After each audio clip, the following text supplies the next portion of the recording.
Welcome. These will be my thoughts on M.O.D.O.K, Season 1, Episode 3. Beware what from Portal comes! The episode is rated TVMA, so will this video be another episode I absolutely fucking loved. Yeah, spoilers for this episode and the first two, not anything else, really. Yeah, we're gonna dive right in. So, I really loved them giving Melissa so much to do this episode. That was something... I don't think I mentioned it in my videos on the first two episodes, but I was wondering, are they really not going to give it? Because there's so much there, like, other than that I just really think, we need more minority representation in media. But this idea that, she is in some ways like him, just only a teenager, and a teenage girl. So they're taking that thing about, the mean girl and turning that up to 11, and yeah, I thought they got some fantastic stuff out of her character in this episode. And yeah, I appreciate that they really are doing he is a divorced dad now, and that thing, oh my god. Okay, so yeah, we're gonna start at the beginning. He's flying on Fin Fang Foom. I do not understand how there are people who do not love this show. I'm sorry. You don't have to agree, but that's... Oh my god. And he responds, look, it's your Utopia M.O.D.O.K, and there's M.O.D.O.K Cola, and the AIM were like cheering, and he's like, I finally conquered the world, and then the fucking alarm clock, and then he hits it. Okay, we don't need to hit me. Of course the alarm clock is also the super adaptoid, like, god damn it. And the thing about, oh, they're going to be here in 4 hours, we better clean up. And then, 4 hours later, and he made, and Super Adaptoid even points out, you made, like, no progress. Like, what the fuck, man? And yeah, he's just been scrubbing that one blood stain for 4 fucking hours and made essentially no progress at all. Like, listen, that is not in his job description. He leaves blood stains. He does not clean them up. And yeah, the thing about, that apparently that's the one thing where Super Adaptoid, he's, hey, you should be doing this. I don't do floors.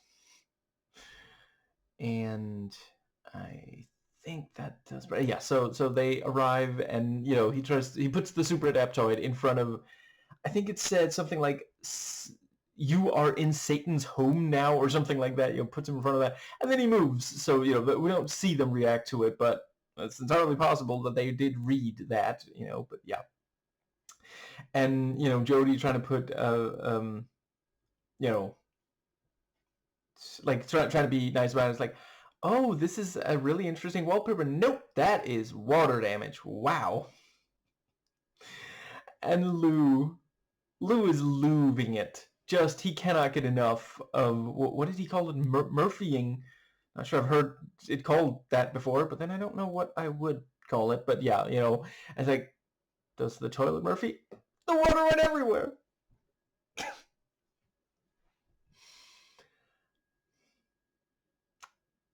I'm not going to say in every single video on this show how much I fucking love Ben Schwartz, because I think I've pretty much said all that need, but just, like, fantastic. It's so fucking, like, what? You actually like this shit, including the toilet paper, like, because that's, I gotta say, that's where I draw the line, even if I was, like, trying to be supportive of, divorced dad. Yeah. And yeah, them talking about, like, oh wow, that is a very powerful stench of soup. Yeah, at any time of day, everyone in this apartment is making soup.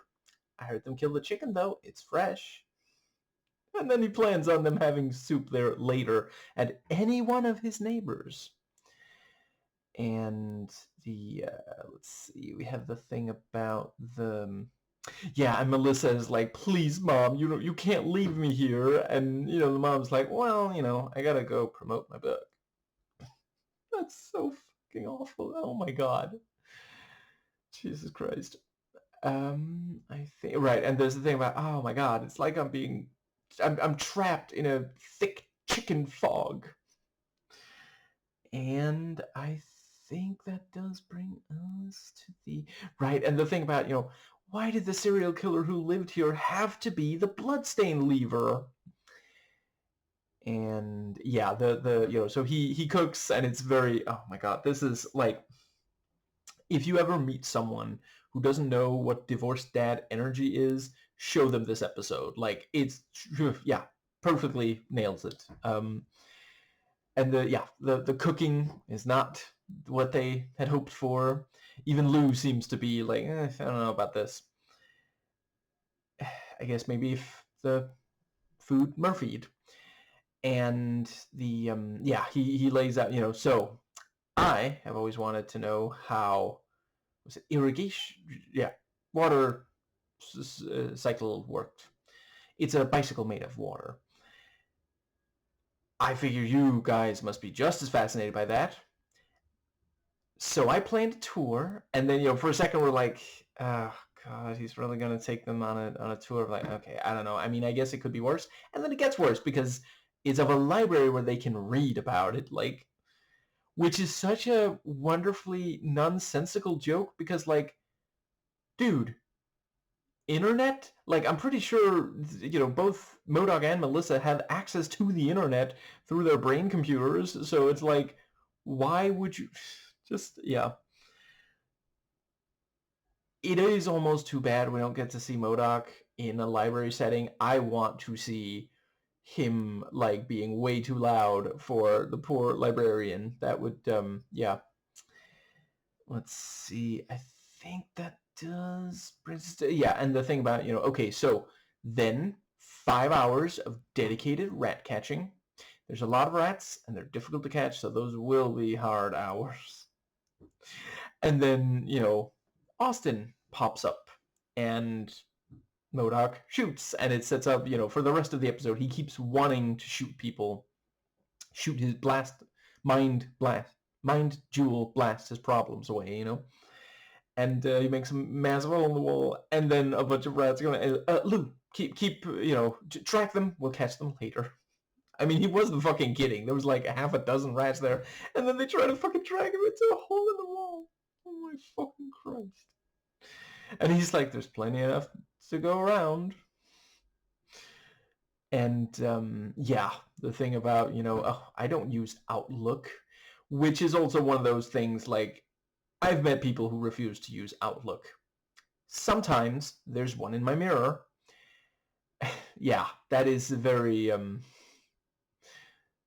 and I think that brings us to the, but yeah, this thing of like, well, I don't know. And it's, yeah, like, we already figure, this is going to, it seems like it's going to be a miserable weekend with divorced dad for the kids. But then they go to this luxury resort and, things take a turn. Very nicely done. And the thing about, well, I have my kids this weekend, bring them.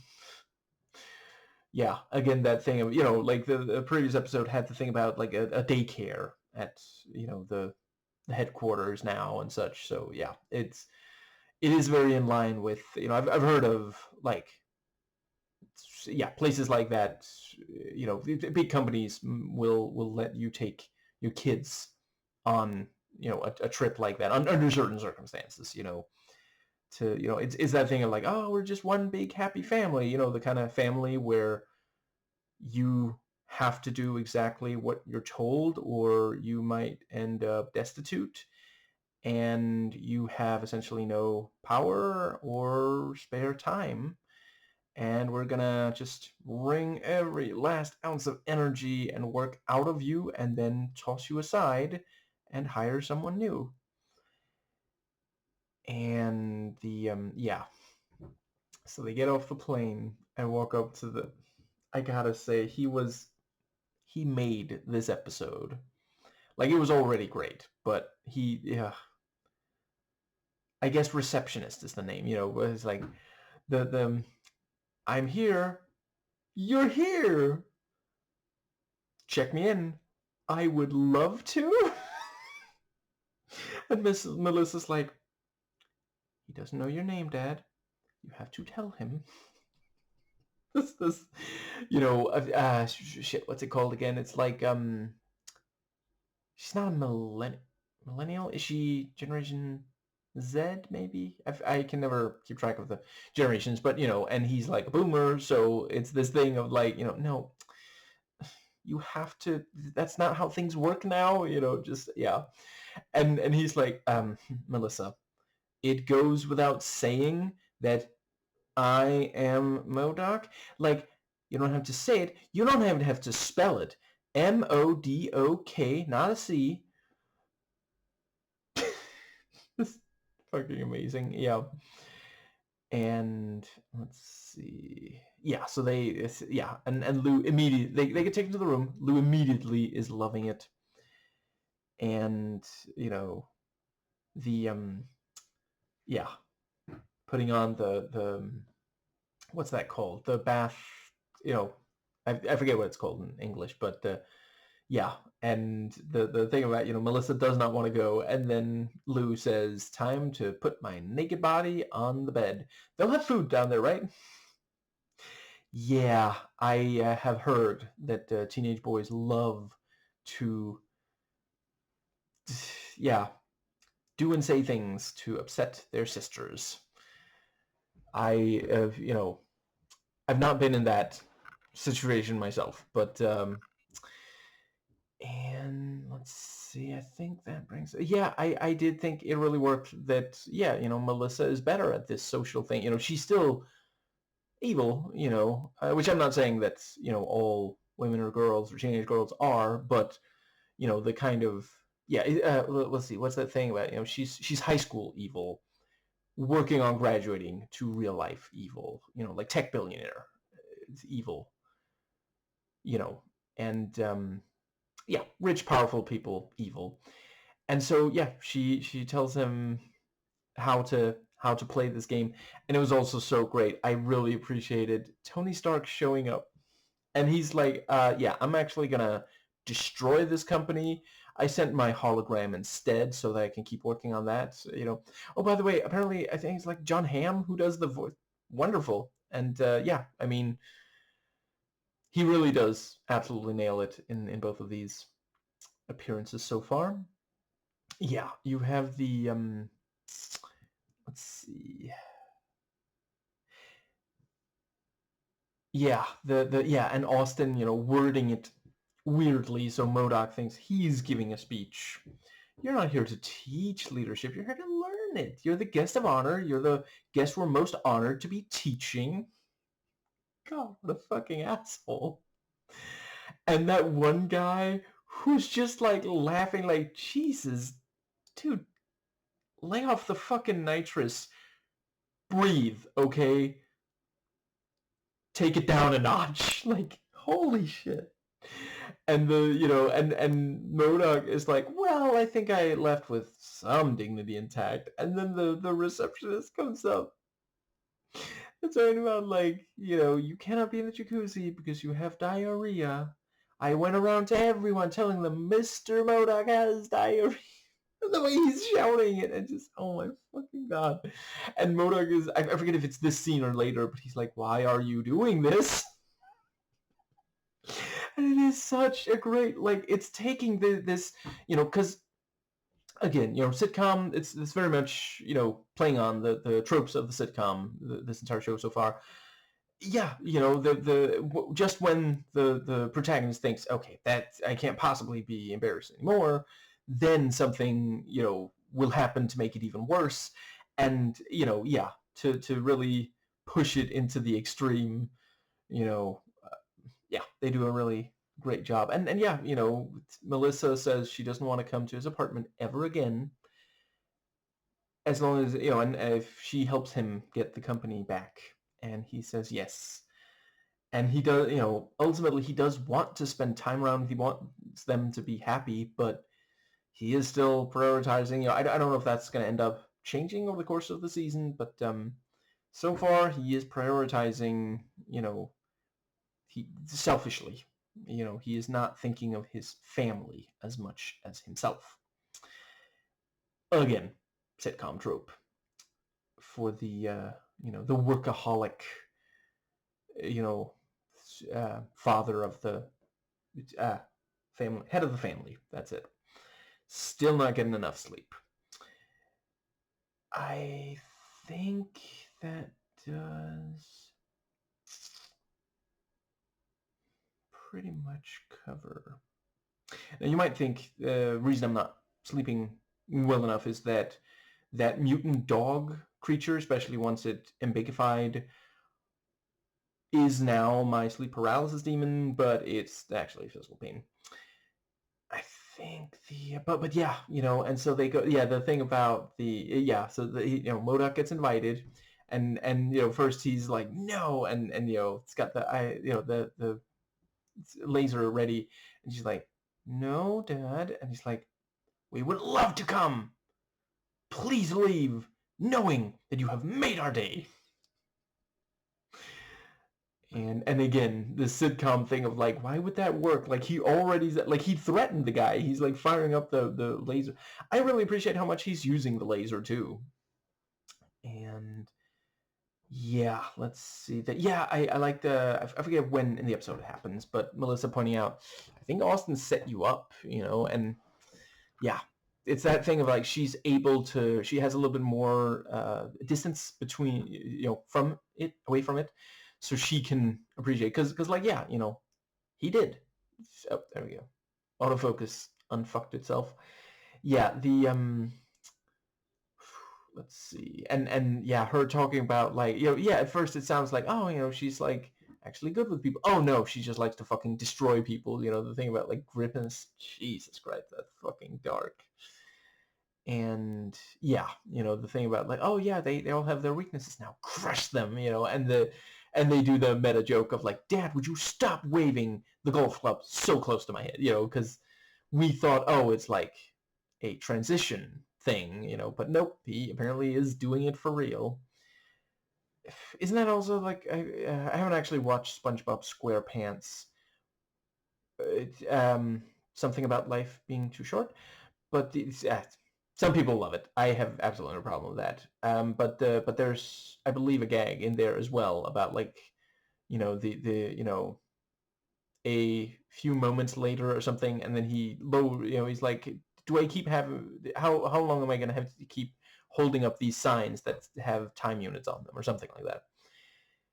So it's they didn't invent it, but they delivered it well here. And yeah, the little thing of just, oh my god, and like several of these things, it's like appearance based, and I think that does work as a yeah, by the end they're eating out of his hand. I love how one of them is like dancing around like, you have to spend time with us, M.O.D.O.K. So overdone, so ridiculous. And right, and the board, board of peace, that genuinely is like the Trump administration is at this point beyond parody. Like you cannot come up with something so silly, so absurd that Trump would not do it or say it. Remember how it's not very long ago, but there was the thing about whole milk with a W in case anyone has a problem, and I think it was Somewhere News who pointed out, yeah, it's probably because they wanted to advertise raw milk, and then the lawyers were like, you're going to get people fucking killed. Don't, and so they had to change it to whole milk, and then they're like, these Democrats, they don't want you drinking milk. The fuck are you talking about? That is specifically like the left made sure that, school children are guaranteed milk because it's important for a growing body. They're so fucking ridiculous. Like, I would almost be fascinated to talk to someone who's like still on board and like constantly going back and forth between the different things that they're being asked to agree with because Trump is saying it and he keeps flip-flopping. I did see a meme fairly recently where someone said, I guess now MAGA, communicating, I guess now MAGA has to figure out, do they think that climate change is hoax, or do they think that that the let's see, rare earth, I forget what those are called, but the that they can get those from Greenland once the ice melts, so yeah. Anyway, I think, yeah, I thought it really worked the way that, yeah, there's honestly kind of some bonding going on, because like we, when, at first he's like, so I call him fat, and then she's like, no, you tell the other two they're in great shape, and he's like, that's awesome, that's so evil, and like genuinely they do, it works really well. And also the thing about, her name is also short, although he says it's Melissa Etheridge that she's named after, but no, that is genuinely fun. I'm not going to be able to, restate, but I cracked the fuck up the moment that she said what Melissa, the letters of that stand for. And I think that does bring us, yeah, at one point there's the cutaway to Lou, and he's like, is there anything else you can bring up here? I mean, wheelchairs? Yes! Oh my fucking god, that's so fucked up. And then he's like, bring it here to Bed Island. And let's see, I think that does pretty much bring us to them. Oh, right, and also it's not just golf, it's horse golf, and he gets on one of them and has these like metal things, yeah, attached to, not quite attached, but you know what I mean. And yeah, and then afterwards, yeah, regular golf. What are we, cavemen? And that's also such a funny parody of these fucking ridiculous sports that, listen, I'm not the biggest fan of sports on the best of days, but the kind of shit that rich people, you know, it's just so fucking ridiculous. And yeah, South Park also did a good job parodying it in that episode where a bunch of rich people come to South Park, and there's a sport there. Yeah. Anyway, I think that pretty much gets us to the yeah. So the party, and the thing about, okay, now I'm definitely gonna get to give the speech, and then it's like, it's just a rerun. It's Tony Stark again saying that he's going to, that he's working to destroy Grumble, and also the thing about the that ridiculous, what was it, Pifugu, that you can take a picture of your food and the app puts flies on it so it looks disgusting. It cost $100 billion for Grumble to acquire, and it's like, Jesus Christ, this is too close to reality. That's so, oh my god. And yeah, and she's like, how much money did AIM go for again, Dad? And the part where, so yeah, Tony says, basically, fuck you all. And then one of the guys is like, he's talking about us. It's giving Greta Thunberg giving a speech saying, how dare you? And then the people being asked how they dare, applauding. Jesus Christ. I swear, there's a lot of powerful people who just do not perceive reality the same way we do. It's just, Jesus Christ. And we have to keep them in check so they don't destroy fucking everything. Rich, cishet, primarily men, really, really fucking things up with the powerful ones, I mean. The ones who have tremendous riches because of wage theft and laws that make it easy for rich people to get richer and keep their money. I also saw recently someone pointed out, let's see, I think it's that rich people are only taxed profit, not revenue, whereas we regular mere mortals have to pay taxes, have to pay taxes before paying bills, which is an actual fucking problem. There's people who can't afford stuff that they actually need. I think that does bring us to the, let's see. Yeah, so, Melissa insists he has to keep playing the long game, And he, it really is a killer line. Melissa, you're not old enough to understand that the long game sucks. Because, like, there's several things going on there. For one thing, it's funny that he's so much less mature than his teenage daughter, and that is also, there is some truth to, there are a number of young people who are more mature than their parents.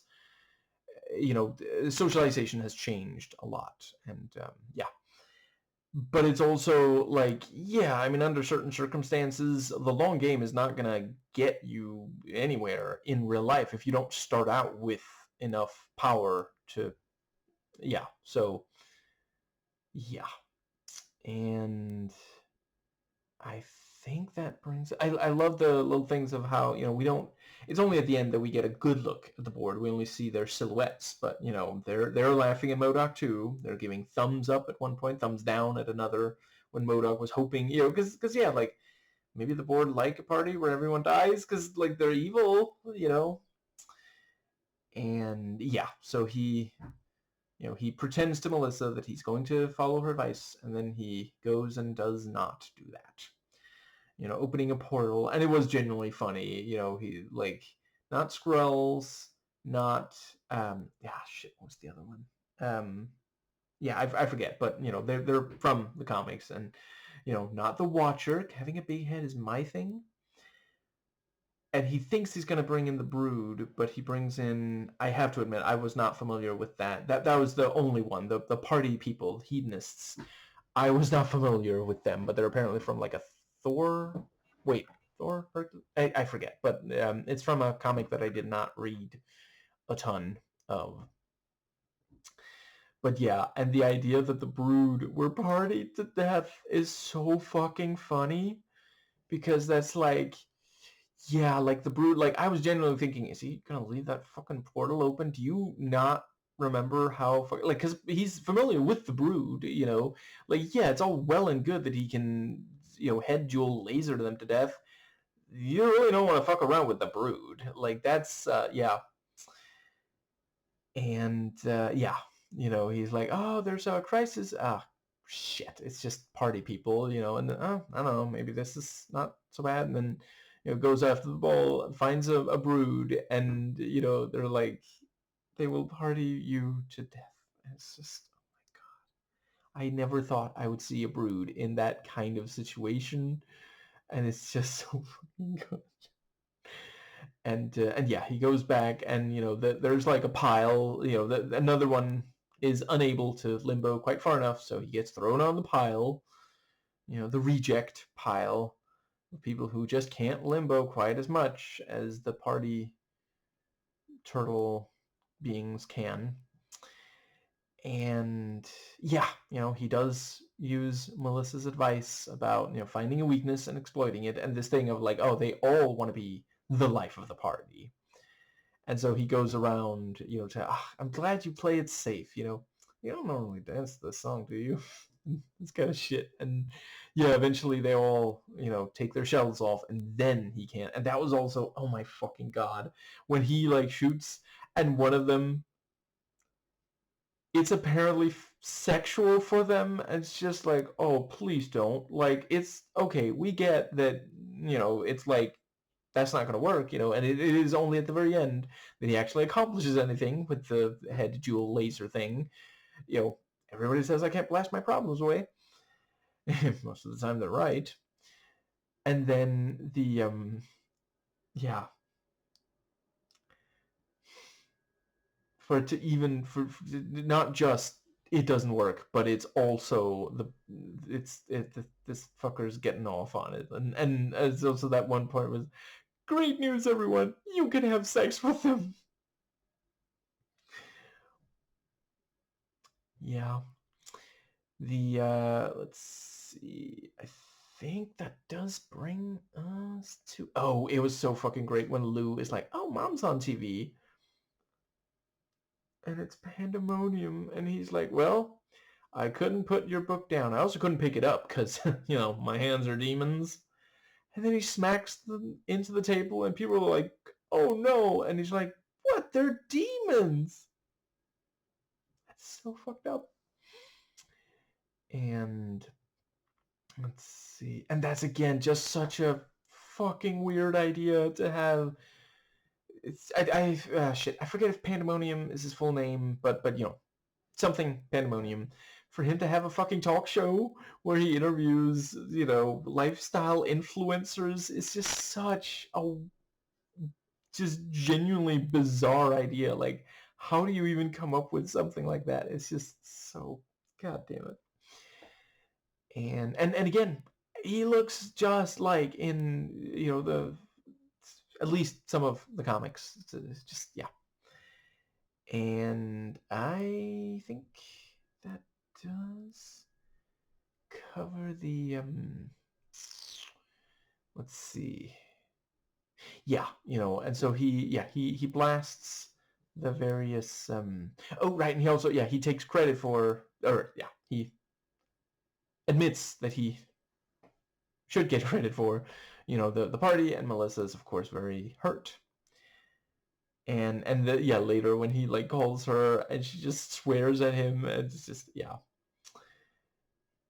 and him not understanding her sarcastic tone was also very funny. I think that brings us to, so yeah, he blasts them. There's blood on some of the party goers, and he's like, see, I did something, that must be good, right? And let's see. I have to admit, when I saw the title of this, I actually thought that the portal would be related to the time machine or something. But they're not quite following up on younger M.O.D.O.K yet.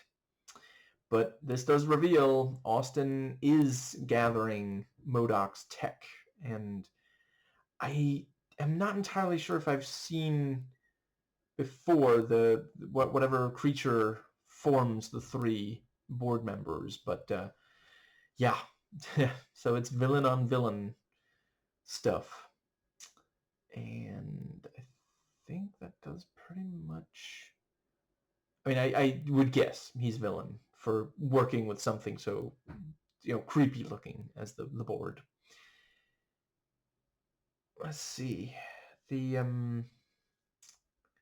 it was also really funny when he said, "Oh, Austin, blast them with your head jewel." What's that? You can't because you don't have one? Well, I do. And Austin's face, he's just like, dude.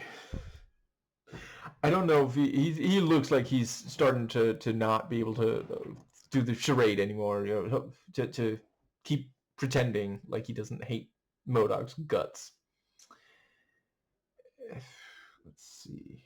I mean, every so often, he at least pretends. There have been, like, there was also that thing where he pressed for the iPad kind of, or the tablet kind of thing. Not trying to give Apple money. Fuck them. Fuck corporations in general. I think that does cover. Let's see. Yeah, the thing, and he analyzes Melissa and says, she craves her father's acceptance. Aww. And she hates that about herself. Oh, that's, yeah.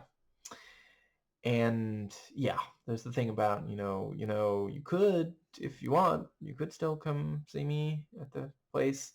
And she's like, yeah, but I don't have to, right? A deal's a deal. Yeah, they're really doing a good job of this balance between, like, he genuinely does want to be a father to them and impress them and make them happy. And Lou is like, next time, Paris. I think that does cover the entire episode. Yeah, I'm looking forward to finding out more about Austin.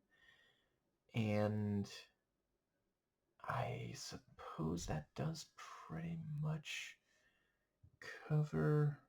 Yeah, and oh my fucking Christ. Mr. M.O.D.O.K, so I'm sorry, but we couldn't change the policy. Why are you yelling? It is simply not, allowed for you to watch porn on the, the business trip, And like, that's already bad enough. But he's got a list.